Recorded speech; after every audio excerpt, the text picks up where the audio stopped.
அனைவருக்கும் குடும்பத்தின் சார்பாக புத்தாண்டு வாழ்த்துக்களை தெரிவித்துள்ளார்கள்.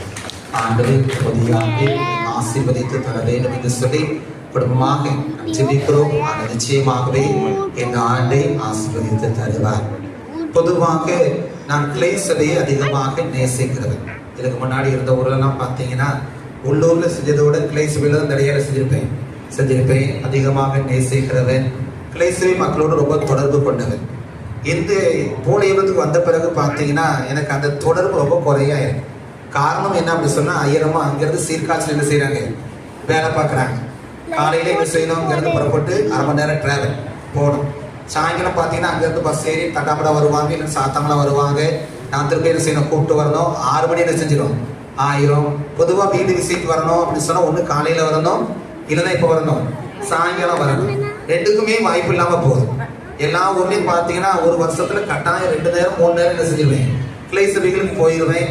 அதுக்கு வாய்ப்பு இல்லாத ஒரு சூழ்நிலை ஆயிட்டு சில நேரத்துல சபை ஒரு இடத்துல நான் ஃப்ரீயா இருக்கும் போது, தம்பி இங்க இருக்கிறீங்க அப்படின்னு சொன்னா, ஐயா நான் வேலைக்கு போயிட்டேன் இப்படிப்பாங்க. ஆண்டவர் சித்தம் இல்லை போல அப்படின்னு சொல்லி செஞ்சிருவேன், நினைச்சுவேன். அப்படிதான் ஓடிக்கொண்டு இருக்கிறது. கத்தர் சித்தமா இந்த வருஷத்துல வீட்டமா டிரான்ஸ்ஃபர் கேட்டிருக்கோம், பக்கத்துல கேட்டிருக்கிறோம். டிரான்ஸ்ஃபர் ஆயிட்டோம் அப்படின்னு சொன்னா 1 நேரம் இல்லை 4 நேரம் செஞ்சிடலாம். எல்லா வீடுகளுக்கும் ஹவுஸ் விசிட் பண்ணிடலாம். வருவதற்கு நாங்கள் ஆயத்தமாக இருக்கிறோம். எங்களுக்காக குடும்பத்திற்காக என்ன செய்ய ஜோமனை கொண்டிருக்கிறோம். நம்முடைய செய்கிறதுல பார்த்தீங்கன்னா போலியத்துக்கு அடுத்ததாக பெரிய சபையாக ஆண்டவர் இந்த திருச்சபையை தந்திருக்கிறார். அதுல பார்த்தீங்கன்னா மிகுந்த உற்சாகம் நிறைந்த சபை அப்படின்னு சொல்லும் போது எந்த சபை தான், தட்டாபட சபை தான். பார்த்தீங்கன்னா நாளை எப்பவுமே பார்த்தீங்கன்னா எல்லா ஆராதனையிலும் நிரம்பி இருக்கக்கூடிய ஒரு திருச்சபை அப்படின்னு சொன்னா தட்டாமடம் திருச்சபை. ஆண்டவரை அதிகமாக நேசிக்கிறேன். நிச்சயமாகவே ஆண்டவர் பெரிய காரியங்களை செய்வார். இந்த ஆலயத்தை விட்டு இன்னும் பார்த்தீங்கன்னா கொஞ்ச நாள்ல இங்க பெரிய இடம் வாங்கி பெரிய ஆலயத்தை கட்டணும் அப்படின்னு சொல்லி நான் அங்கே வாழ்த்துக்கிறேன்.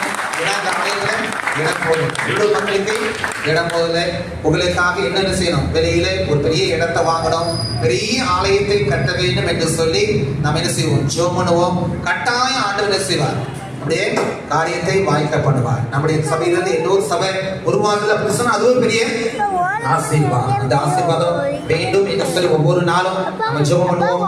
நல்ல இளைஞர் வந்திருக்கிறார். அருமையான தம்பிமாரெல்லாம் பார்த்தீங்கன்னா தங்கைமாரெல்லாம் பார்த்தீங்கன்னா உற்சாகமா என்ன செய்யறாங்க இருக்கிறாங்க. இளைஞர்கள் நினைத்தா எதையுமே என்ன செய்ய முடியும், சாதிக்கப்படியும். அருமையான நல்ல இளைஞர்களை, வாலிபர்களை, வாலிப சகோதரிகளை தந்திருக்கிறார். ஆண்டவருக்கு நன்றி சொல்ல வேண்டும். அது மட்டுமல்ல, ஆண்டவர் நல்ல ஊழியர்